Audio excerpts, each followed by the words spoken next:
All right, g'day guys. Welcome to this live recording of the Engage Video Marketing Podcast.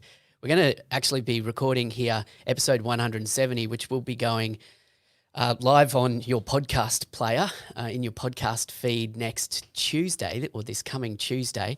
But I'm excited to do this one live because we're talking about live streaming, and I'm going to be joined, and I'm going to bring in now Daniel Glickman, Head of Growth at Streamyard. Daniel, how are you?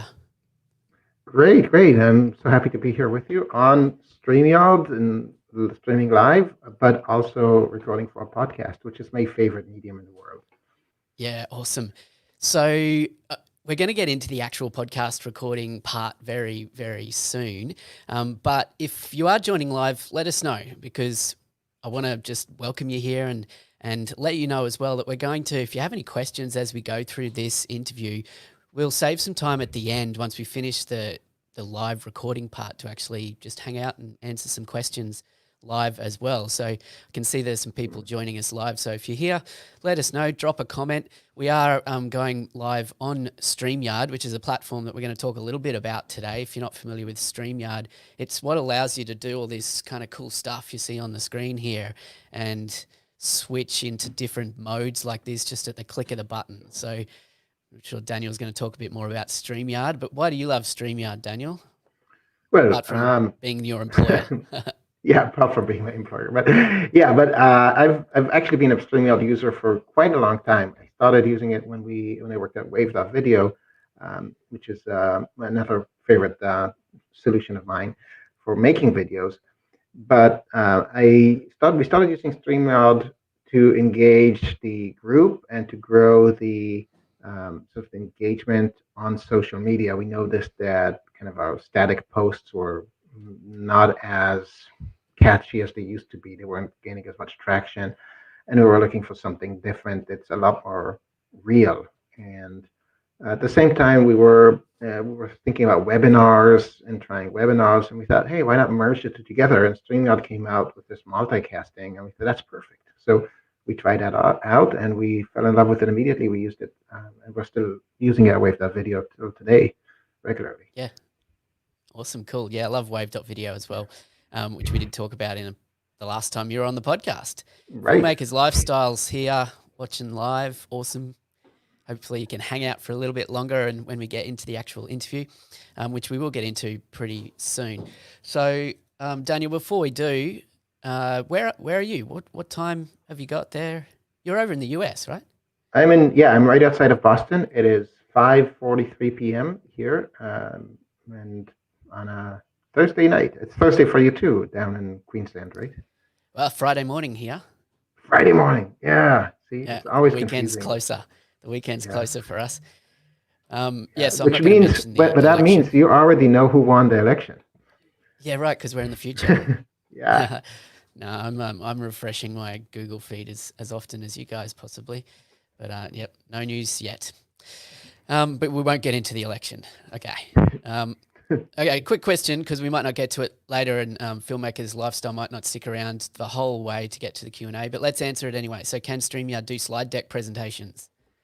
So yes, StreamYard essentially is a tool that allows you to take anything on your desktop or your camera and feed it right into social and put different overlays on top of it.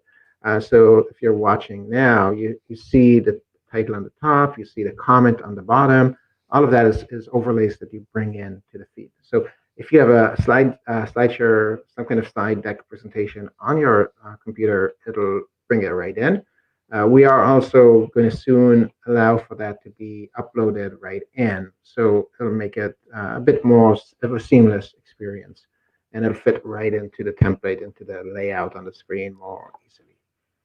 Yeah, absolutely.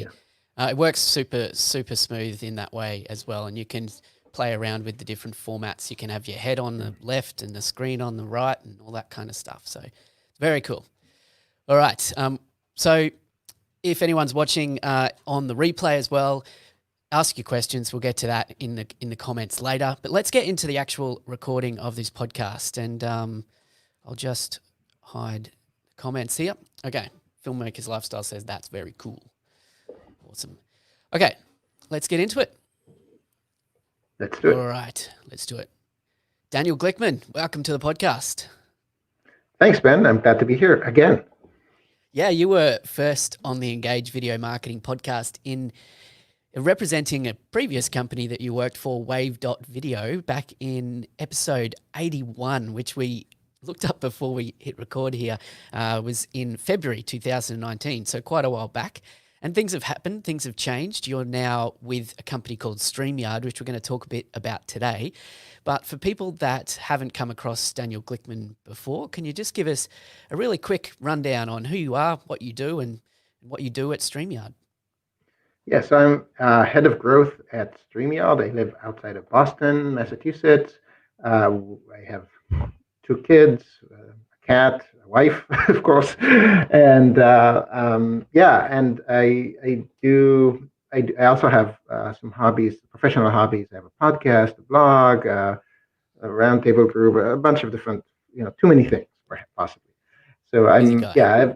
yeah, there you go. Yeah, and I've been a CMO and in marketing for digital marketing for many years now, starting from back when I owned my business, construction company, and having graduated with an IT degree, I realized, hey, this is my competitive advantage, that everybody else in the field is not very techy, and I am. I should make that my focus. So that was back in the very early 2000s when I started getting into just the digital media. I went e-newsletters and nowadays we just say newsletter, but back then it was an e-newsletter, right? So that was new, and now video is new.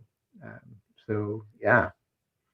Yeah, cool. So tell us just briefly, and we'll get into this later a bit more about what you can actually do with StreamYard, but can you just give us a quick rundown on the company that you're head of growth for, StreamYard? What is that? What does it do? Right. So StreamYard is essentially a live streaming studio in your browser. It's meant for just a regular person that wants to go live streaming, if it's a hobbyist or YouTuber or business that wants to do a live show usually on social media, YouTube, LinkedIn, maybe something like Twitch. We have that as well. And here and there are some custom setups if there's like an online event that's sort of behind some kind of closed doors. Then this allows you to really have different layouts where you can interview somebody, where you can share something from your screen, and you can switch between all of these different pieces of content live, and put on top of it layers of information such as banners, comments from the participants, from the viewers, etc. So it allows you to turn the live stream into something more of a two-way conversation rather than just I'm broadcasting out and hoping that other people are viewing it. Yeah, awesome. I've been a big fan of StreamYard for a while now. I've used it for quite a while, and we'll talk about some of the benefits of it later. But I just want to also mention for those listening to the podcast that we are actually live streaming now on Friday in the past, if you're listening to this when the podcast comes out. If you wanted to check out the live stream and see StreamYard in action, then you can head over to YouTube, engagevideomarketing.com/YouTube, find the video there, or Engage Video Marketing on Facebook as well. It's where multi-streaming, also to LinkedIn as well. So that's one of the benefits. But before we get into the technical stuff here, Daniel, why do you think businesses, people in business today, should be considering live streaming within their marketing mix? What's the benefits for business, do you think? Right. So there are certainly many different use cases that have become quite evident today in the time of COVID. First of all, if there's any kind of online event that you're organizing, any kind of real-time interaction, think about things like meetups, just any kind of situation where you're not having a meeting, which you typically do in Zoom or Google Meet or something like that, right? Think about a broadcast when you're talking in front of a bunch of people. Then that's nowadays happening out there in the open on social media or on YouTube, etc. So many businesses are doing these kind of activities today, whether they want to or not, frankly. And there are many different use cases that are specific. So online summits, of course, user groups, and even webinars have kind of shifted from the traditional webinar platforms to doing it in YouTube or in an open space like this on social media, because it's more inviting, it's easier to hop onto, and you get the benefits of just that community engagement and extra reach out there by that's not the same when you have like a closed webinar that you have to send an email invite to bring somebody in. There are advantages to that when you want it to be closed and private, and the advantages to having it open and inviting, right? Yeah, definitely. And one of the, I think, real benefits of live streaming is I think everybody listening, understands the value of content creation for business, like creating valuable, entertaining, educational, valuable content for your target audience and doing so on a regular and consistent basis. And often what stops people from doing that is it seems like a bit of a chore, right? To be creating videos or, creating content and editing it and uploading it and doing so on a consistent basis. Whereas using live, I usually call it rapid content creation because you just go live. I mean, have a bit of a plan behind it, right? But, or bring on someone to talk to like this interview, like what we're doing now. But then the content's done. It's on the platform. The replay value of the live stream is something that's super important to remember as well. So what do you say about that way? It's a way of creating content quickly for the long term, not just for when you're live. Absolutely. I'll take it even an extra step from there. So this is something that we talked about at Wave.video when I was in the days when I was at Wave.video. And we actually went through the journey ourselves of shifting to a video first approach. And we learned the benefits on, firsthand.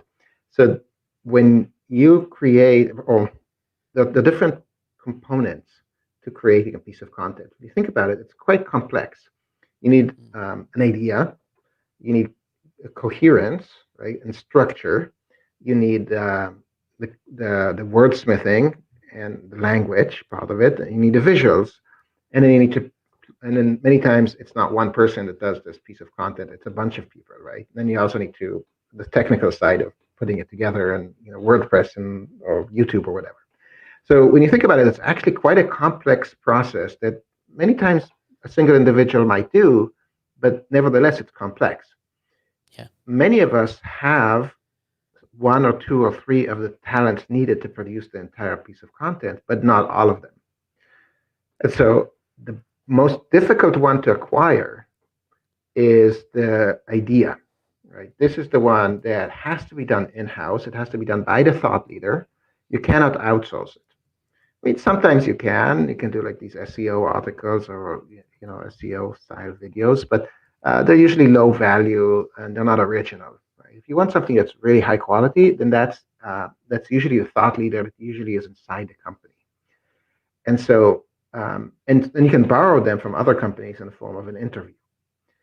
So people who have good ideas tend to be able to express them very well when they're speaking and when they're speaking in front of an audience. They're used to it, right? So when you and I are here on a video call, as right now, it's easy for me to just kind of bring out these ideas and surface them. If you had told me, Daniel, can you sit down and write an article for me, or write or organize your ideas for me? That would I would have said, oh, come on, Ben, that's too much work. I can't deal with that right now. I have stuff to do, right?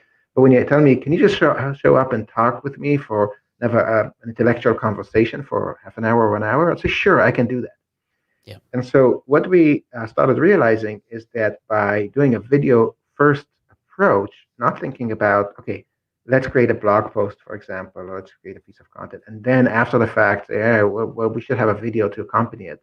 But the other way around, we actually saved a tremendous amount of work in-house, and we're able to outsource a chunk of the process to, frankly, lower paid people, right? So, and over time, we got really, really good at it. And now when I started at Streamyard, and I set up a team of marketers here because there was no marketing when I joined. It was just a completely viral product, an amazing success story. And we just naturally went this way. It just seemed very obvious to us because at this point I think more and more of us are getting this approach. It's becoming more intuitive.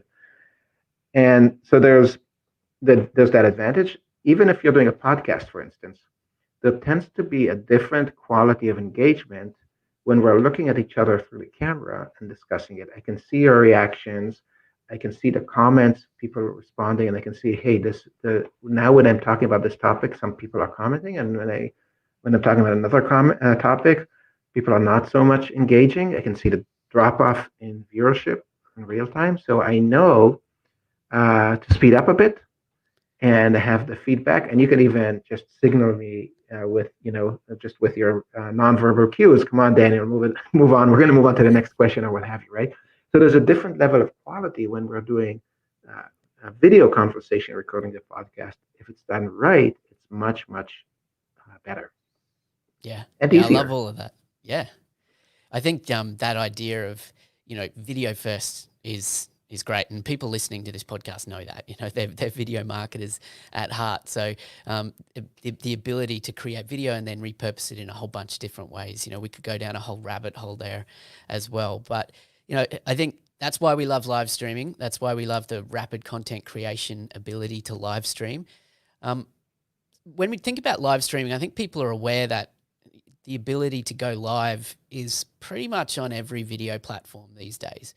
So it used to be, I think, correct me if I'm wrong, but was Facebook it was Periscope, I guess, was one of the first live video platforms, which was associated with Twitter. Should have done my research beforehand. Yeah. But Facebook Live seemed to be one of the first that really kind of people started to embrace, I think, across business. But now, YouTube Live, we've got LinkedIn Live more recently. So when people are considering what platform to go live on, what's your advice there? I think if you're a small business, or if you don't have an enormous audience that has a distinct user group in each platform, just go live on all of them. Don't sweat it. Yeah. Seriously, when there is a level of optimization that happens when you're a national brand and say your Instagram user followers tend to be of a certain nature and a certain expectation, a culture associated with that versus your YouTube ones. Now you could go if you have the resources, if you have a larger team and an involved brand, you could and the ability to create a lot of content, you could split it up and say, oh, you know what, I'm going to do my Instagram just like the behind the scenes company culture stuff. Or American Express does a lot of customer stories on Instagram. That's their thing, and they have some great Instagram stories. Take little videos and chop them off. They're not so much live, but they're not into that so much. I think it's too risky for them, or what have you. They're a bank essentially, right? But when you go to events and to conferences, think about, oh, I'm here, I'm now, I just want to get it out. And those kind of platforms, that platform might be great for it, stories. Where do you put the interviews? Where do you put success stories? Where do you put community engagement, like Q&As? So Q&As are phenomenal tool for engaging with the community. At Streamyard, we do something a bit different. We do a town hall meeting that's open to everybody, all our customers, all our users, every Sunday night. Why Sunday night? I don't know, but the two founders, Gage and Dan, they decided on this time. And every Sunday night, without fail, they're there. And we have hundreds of people, and some of them are say, hey, it's Sunday, it's town hall meeting day. And they get excited about it because, and people just kind of submit their ideas for features and ask questions. And some of it even is support questions or what have you. But that's another way. It's just engaging with the community. So you just kind of have to plan out where does each of these go, where are the different pieces of content that I can produce, where are the pieces of content that are being demanded, where's the demand in each platform, and you match them up. But for smaller businesses, really just go everywhere. Yeah. Okay. Yeah. I think I like that idea of paying attention to the differences and nuances of audiences on different platforms, Yeah. So it's not just about, I think I agree with the idea of, just going everywhere and seeing where your content lands when you're a small business, but where you can be strategic as well about the kinds of content you're sharing on these platforms, I think is super valuable as well. And obviously if you start to recognize, so when you start live streaming and you start to recognize that my YouTube live audience seems to really engage with this content more than my Facebook live audience, then you can start to adjust and adapt your strategy, right? And start to be a bit more strategic about it. I really like that idea. So when we think about that idea of going live everywhere, what you're talking about there, if people aren't familiar with this, it's often referred to as multi-streaming. Not easy to do unless you're using third-party tools. So what benefit, apart from multi-streaming, which is the ability to choose multiple platforms to go live to at the same time, but what benefit is there in using third-party tools, like not just going live on Facebook in the Facebook app, for example? So third-party tools, there's a number around. StreamYard's one of them that you represent, but just more generally, what's the benefit of third-party tools when you're going live? Right. So I'd say let's start with what's the benefit of not using a third-party tool. So Sure. going just with the native product is great when you're usually on your phone. So if you're here and now, it has to go live. It's sort of spontaneous, right? So you can think of you're at an event, you run into a customer, and you just want to grab them and have them, give a quick testimonial and say shout out, right? That kind of stuff is great. Just hitting the button and going live. When you have a third-party tool, it's much easier to control the environment, the setup. Have a third camera hooked up to your computer, etc. So they're definitely hooking up your whole studio, looking at the comments. So you have the big monitor, and you can have your comments on the right. You can manage them in the platform, right? So, and especially if you're going live on multiple platforms, which you can never go natively on any of these platforms because they don't want you to go on different platforms from within them, right? If you're already there, they don't want you to go anywhere else. If you're from somewhere else, they want you to go on theirs as well, right? So, where were we? So the ability to control various aspects and manipulate the picture as well with overlays, calls to action, banners, comments, all that kind of stuff, right? There are more advanced features in the third-party tools.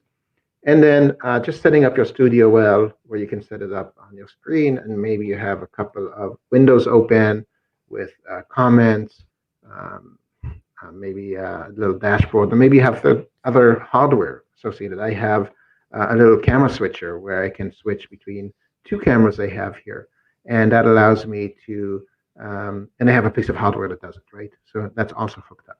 And these stuff you can't really do on your phone. You can't really do in the native platforms. It's not designed for that. Yeah. I think the third-party tools, and there's various levels of complexity to different tools that I've experienced as well. But all of them make it easy to effectively do what looks like a professional broadcast in many ways, that you might expect to see, on a TV show, on a live TV show.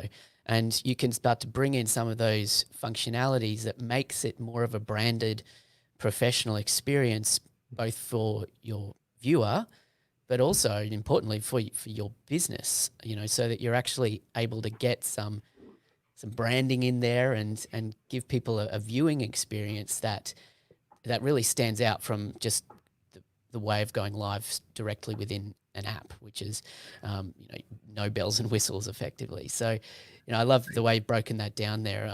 So let's talk about StreamYard specifically, because StreamYard's one of those tools that I think really makes it simple.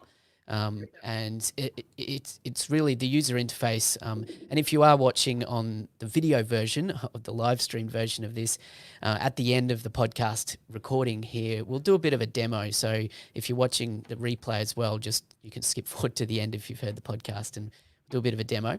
But for people who are just listening, can you describe to us the process of going live with StreamYard? How simple is it? Well, one of our pillars is to really make it as simple as possible, and it really is. And I think I could easily say we're the easiest tool of all. So you come in, you don't even have to create a password. You just give your email address. You're in. You connect your destination. So it's a very easy one-click setup to connect to Facebook, Facebook groups, Twitter, LinkedIn, whatever. You can connect one destination, multiple destinations, or no destination. So you can also just create a recording. And automatically you're in the studio, which has just a connection to the camera, so you see yourself on the screen, overlays, comments, branding, right? That's pretty simple. And there's another button in there that gives you a link to invite a guest in to the show. And so then you have yourself by yourself, yourself with a screen share, yourself with a guest, yeah, only the guest or screen share, right? So different options there to pick from, different layers, and you just hit a button and swap between them. There, until very recently, this was completely impossible to do. You needed to be a producer with, if you've ever been to any kind of video shooting on location or kind of video proper studio, you've seen those devices that have loads of toggle bars that they use like two fingers to swipe up and down, and they're just like rows and rows of these toggle bars that they move up and down to control sound and lighting and so on. You had to know how to use those devices to do this kind of work. And really, just about 2 years ago, that's when Streamyard, there were a couple of others that emerged around that time, really broke through that and allowed anybody to do this. And what empowered that was really the open API to the social networks of YouTube, right? So they opened up the API and said, hey, anybody who wants to create some software can do it. And that's when this type of solution popped up. So we positioned ourselves as the easiest to get to use. There's some that are much more advanced. There's some that are extremely complex. There's even an open source one, OBS, which is, I've dabbled in it, and I'm like, I'm a marketer. I want a solution. I don't want technology. I love the technology, but I'm not going to use it. I have a good friend, Chad E. Patterson, who is, I always miss Peterson. He's it's our running gag that I always mispronounce his name, but now I actually mispronounce it unintentionally. But we have a show together. He loves OBS, but he spends hours day in and out, and he's a professional producer, right? This is what he does for businesses, and he does all kinds of really interesting things. As a marketer, I just want to hop on, do a live show. I wanted to, for example, there is we just created this merchandise for our for VIP users and promoters, right? We have a little community of promoters, and there's a hoodie, and I wanted to just kind of give them a little heads up and say, hey, if you recently received the hoodie, look, there are different ways of wearing it. You can wear it with the collar out, you can wear it with the collar in, and you can show the different colors in it. So kind of cute, and just do like a 2-minute thing and just kind of engaging with them. How much time do I want to spend preparing for that? 0, right? So that's where StreamYard lies. It's that easy to use, really, really simple, and that's what we love about it. Yeah, I can attest to that as well. I've used a number of these different platforms that you've mentioned, and I think every tool's got its place. They all have their pros and cons, and what I recommend people do is actually try them out, see what's going to fit your workflow and where you're comfortable with the level of technical ability and so on. Many of these tools, can you correct me if I'm wrong, StreamYard, do they have a free option to be able to try it out? Yeah, it's not just for trying out. You can actually use it for free. We have a free account that you can use it. We're actually giving out more to the free account coming soon, but you can use it for up to, I think, 20 hours a month or something like that for free, and it has a StreamYard logo on top. Now, for a lot of people, that's fine. So there are different creators on YouTube, hobbyists, and they're fine with having the logo. And sometimes in the education sphere, they're completely okay with it. And so we service the community that way, and they help evangelize the product. In fact, this is what accounts for about 100% of our growth, is the fact that is just the viral nature of the product. And only very recently have we started doing some activities around that, like advertising and brand contracts with some influencers. Yeah. Awesome. Cool. Yeah. So, I recommend that people jump on these free trials or these free levels, these free plans to just try them out. Try out a few different tools as well. So I just want to start to wrap up here, Daniel, and then if you are watching live, then we'll get to some Q&A and we'll try and demo the product a little bit on the video as well. But I want to talk about where to next, do you think? So, live streaming has been a thing for a number of years now, quite a few years. Don't know exactly when it started, but it's definitely been a thing in business and in digital marketing for a while now. Where do you think it's going? Do you think that people will just continue to embrace and more people will be doing live, or what's the future of live streaming in your opinion? Oh, it's definitely going to continue growing.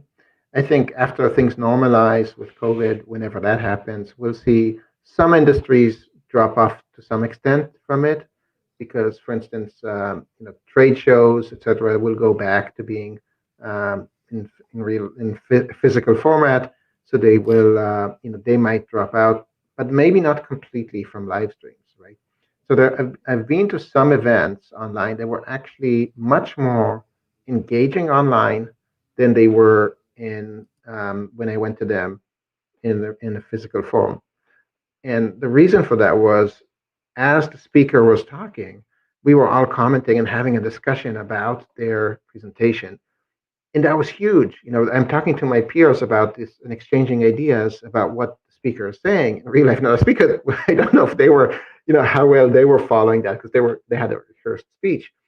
But that was something you would never see. You usually sit down and they're essentially broadcasting from the stage to us, and it's a one-way thing, right? And here we're doing this whole conversation in multiple directions. It's kind of crazy. So I think in all kinds of industries, we're discovering that there are benefits to this technology. You can see education. My son goes to school. They didn't have a teacher for the topic he wanted. They brought a specialist in from another state teaching them online, right? The class online, and that is a broadcast. It's a stream. And that, until COVID hit, nobody really thought of doing that. Unions, all that stuff. School is a school. You go to school at whatever teachers you have right there. That's what they teach. And now all of a sudden, it opened up a whole new industry. I've had my daughter's pediatrician meet her on Streamyard, which was not the original intent of the software, but Yeah, that that's great. that was kind of interesting. So why do you have to drive over there to meet somebody and wait in line, all that? Why not just have them pop into your room? So there's so many different approaches to this. Company-wide meetings, right? It can be done now virtually like this. So there's many different technologies, the many different benefits. Some of them will stick with us, and I think that we digital marketers are, we are seeing this happen much more than most people out there in the world, because we're in the early adopters. We're in the thick of it. We think the entire world is digital. Most of it is not, right? And so there's the very long tail that takes maybe 20 years for any technology to kind of percolate through all the way there. We're just now in these early adopters that see, oh, everything is live video. No, just for us, everything's live video. It's going to keep growing throughout this system. Yeah, I think one of the um, underlying benefits of the pandemic in 2020 has been the adoption to some of these tools, which otherwise would have been probably more slowly adopted. I've talked about it before on the podcast that in the thick of kind of lockdowns earlier this year here in Australia, was one of the first times that we actually did group video calls with my family, overseas and in Australia and so on. And that started to become commonplace. And I think, as you're saying there, it's commonplace in a whole bunch of different areas of our lives, both in business and personal. So these tools that enable live streaming to be at a different level, I think, are only going to become more and more important in the way that we do business and we communicate. So, yeah, I agree. It's good. So, I Daniel, was reading go just ahead. as Yeah. a little anecdote. I happened to meet a town engineer. They were doing some road work outside the street, and we were chatting about this a bit. And I was saying, now I'm working from home because of COVID. And he said, "Yeah, we had a meeting now with town engineers from all over the world, and we were chatting about different issues. And he directly related it to what was going on, the solution they found for a specific problem they had in the road, an intersection right here in front of my house. And so, just to give an example of, even an industry that government, engineer. You would never think of it for live video, but here you go. They have once a month or once a week. I don't know how often, but they have a meeting where they have somebody get up and talk in front of town engineers all over the place. And this is now standard practice. And I think it's wonderful. So yeah, just wanted to share that little anecdote. Yeah, that's awesome. So live streaming, not just for marketers these days. You're right. Live streaming's for everyone. For everyone. I love it. Yeah. Awesome. Cool. So just to wrap up here, Daniel, where can people learn more about you or follow you? Because I know you do a number of things outside of StreamYard as well. Obviously, I do want to encourage people to check out StreamYard, and they can get a $10 credit with my affiliate link, which is at engagevideomarketing.com/StreamYard, which will let you jump in, try it out, and save yourself $10. But otherwise, where's a great place to connect with you further, Daniel? Yeah, thanks for that. So my full-time job is at StreamYard, but I also have a few little hobbies, like I call it, outside of that. And you can find all of them at cmoconfessions.com. So cmoconfessions.com. And you'll find links to all of my social profiles, my podcast, etc. And I'd love to connect with you, know more about you, who you are. So don't just listen to my podcast if that's what you're interested in. I'd love that, but I'd really love to just have a two-way conversation on social media or what have you. Please do connect. Wonderful. We'll have all the links to what Daniel mentioned there and links to StreamYard in the show notes for this episode at engagevideomarketing.com/episode 170. Daniel, it's been great to have you back on the podcast. Thanks for sharing your insights about live streaming and a bit of insight about StreamYard as well. Thank you so much for having me again. Awesome. So that's where we'll cut the podcast for those people watching live. I do want to, if people are hanging around and want us to dive into some questions specifically around the software, then now's the time. Wherever you're watching, ask your comments there or ask your questions, and we'll get to those. So Filmmaker's Lifestyle, just to reflect on a few things, he said, your app plus, I don't actually know what this comment means. Yeah. Maybe you can clarify that a bit. Yeah. Mm-hmm. Do you know what that means? I know what that means. Yeah, that's. I don't know It's pronounced mm-hmm. As if you're. What is That's a good idea. That's kind of. Yeah, nobody knows how to spell that. It's a very odd name to choose, but it's an up-and-coming virtual camera.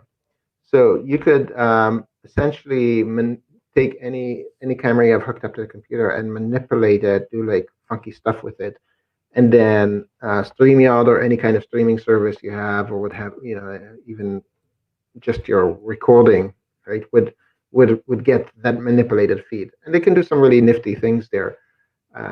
And I find it a bit much, but some people absolutely love it.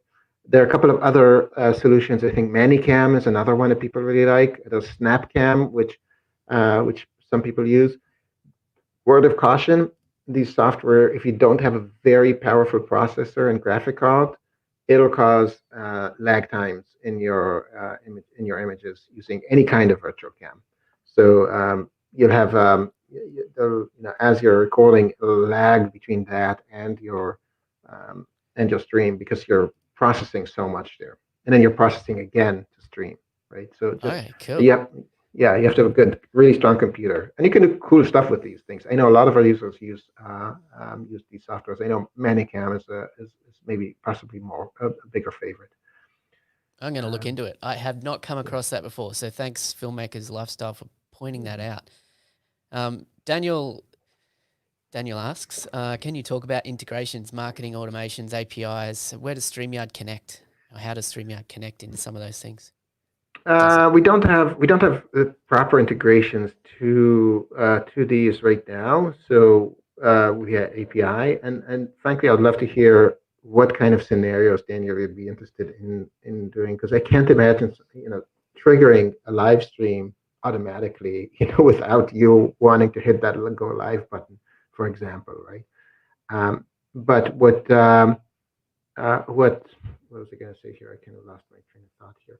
There are a few things that you can do with StreamYard, sort of not integrations, but in conjunction with other products. So bots, Facebook bots or Messenger bots now are a big a big thing for promoting your live show. So after you set up you pre-schedule your live to StreamYard, you take that link and you put it in a bot, and you have people sign up for the bot and tell them, hey, here we're going live so and so, like, and the bot will remind them to go live, right? So that's a big thing that's been used lately.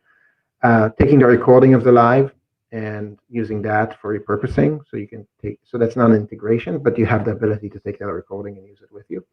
A lot of people are using StreamYard nowadays for podcasts generation. So just like here today, Ben and I recorded the podcast, and then you as a live show, and then you take that and create a podcast. You just hand it over to the producer, sound producer, and the sound editor, right, and the audio producer, and they make your podcast for you. So that happens a lot too. I think it's important to notice that, or to note that even when you're going live, it's recorded by StreamYard as well, and then you can download the video and the audio either separately or together. And then you've got that to repurpose straight from in StreamYard as well as going live as well. Right. Thanks for clarifying. Yeah, that was helpful. Yeah. So that's I think that's a real benefit. I'm not sure, and maybe this is something that you can add in at some point, add it to the development list. But with the audio, do you get separate audio files for each speaker when you download the audio? That's coming very soon. I think within a couple of weeks we're going to have that. Yeah, for podcasters, particularly for podcasting. Huge. Yeah, big one for podcasting, because sometimes you want to basically cut yourself as the interviewer out. At least I do. I can't stand my own stuff on my own. And then while the person is talking, I'm fidgeting around and maybe making some noise, and maybe tapping or clicking on the computer item, and that stuff. I want to just remove that. So yeah, absolutely. I have a cat wandering here. I heard your cat there. So Daniel clarified he's a HubSpot user, so collecting leads, CTAs. There we go.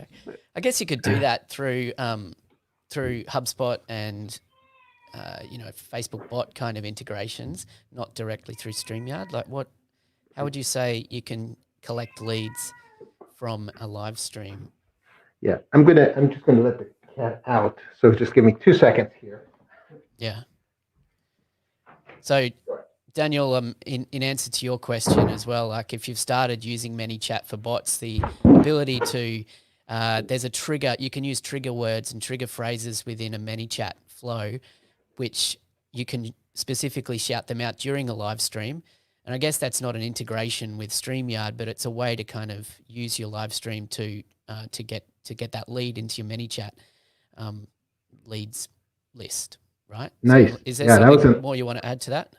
No, you explained it beautifully. That's a pretty advanced thing to do. It's not complicated, but it's advanced. In other words, it's not something that the layperson would know automatically how to do. You have Kelly Noble Barabella has a beautiful video explaining how this is done, and you can do things like just comment with the hashtag Dan the Man, something like that, and the bot will automatically pick, will follow up with you or pick something from you, right? So there are different ways, or do hashtag in your email address. So there are different ways, like through ManyChat, to do that, and that's on Facebook. On YouTube, I'm not sure if you have those abilities as much to do. Yeah, and of course, yeah, the demand, yeah. Didn't work. There's no bot flow set up. No bot flow set up, and I don't know if you can do it with spaces or hashtag. I'm not an expert on bots, but another. So that's so bots. You can also just tell people, here's, enter, just tell them, give your email address, and that'll, you can put a raffle or something like that, right? But that's a bit late. And then of course ahead of time. So telling, giving the link to the live via some kind of lead capture system. So that's another one that people do. So in order to get to the live video, you sign up through a bot or through an event or through an email capture form or something of that sort, and then they get the link and boom, they pop up there at the time. Yeah. And then you get both. I think there's some interesting ways to be quite ninja about this stuff. when you Yeah. plug in all these different things as well. I was going to try and share the screen and kind of show how this works, but it looks really messy when you get this. But I guess, if you particularly for filmmakers lifestyle want to see how it works. So if you ignore the stuff in the middle where it kind of all goes inception, basically this is what you see in StreamYard. Let me turn off that banner at the bottom. So now you can see the whole StreamYard here. So yeah, I mean, basically you've got the ability to like go to that kind of, it looks really weird, doesn't it? We can I go love full that screen. layout, by the way. But you kind of want to match the background to that layout. Yeah, the layout where you've got the two people on the side and and the screen share in the middle. So hopefully that kind of gives you a sense of how this works. It's kind of weird. I think the best way is to go and try it out for yourself. While you're here, you can see on the right here, there's all the comments that are pulling in from everywhere. So from Facebook, from YouTube. So you can see I can just add these different comments in just at a click of a button. You can change the layout of things and so on. You can even add in a little. Oops, I got muted while that was happening. But so hopefully that's helpful for you guys who are watching and were interested in seeing how it actually works. Yeah, and like you said, there are a couple of other solutions. I think StreamYard is the best for getting started. At least it's great for. I think it covers most use cases for marketers, etc. If you're a gamer, if you want something very sophisticated, then you might want to go to something like an OBS, probably, or Ecamm, which in my mind is parallel to OBS. It's kind of similar to that. So you could try that. You could sort of graduate up to that at some point if you want to. But check them all out. I think I'm very confident if you do go and check a few of these out, you'll come back to StreamYard and say, Come back to StreamYard. Yeah, it solves my needs and it's what I need and it's the price is right and it's just the right tool. Yeah. Cool.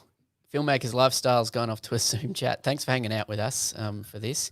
And look, we'll wrap up now anyway, guys. So if you have been watching on the replay, thanks for joining us. This has been fun. It's a bit different to the way I normally record a podcast where I'm not live. Daniel, we had to use StreamYard for this. Well, we didn't have to. I wanted to.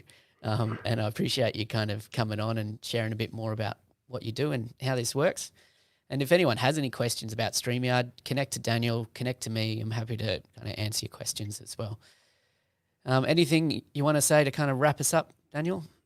No, I think you did a great job asking really good questions, and you brought in some really great advice yourself because you're obviously a power user yourself, and you know everything there is to know about StreamYard. So that's fantastic. Thank you. Good stuff. Well, thanks for joining me. This podcast goes live on Tuesday, so if you're a podcast listener, make sure you subscribe to the Engage Video Marketing Podcast on whatever podcast player you're on. And thanks for joining us, Daniel. Have an awesome Thursday evening. And thanks to Liz and Daniel and Filmmakers Lifestyle and everybody else who's been on here with us. Appreciate it. Your time very much. Have a good awesome morning or night wherever you are. Thanks, guys. Take care. See ya. Bye.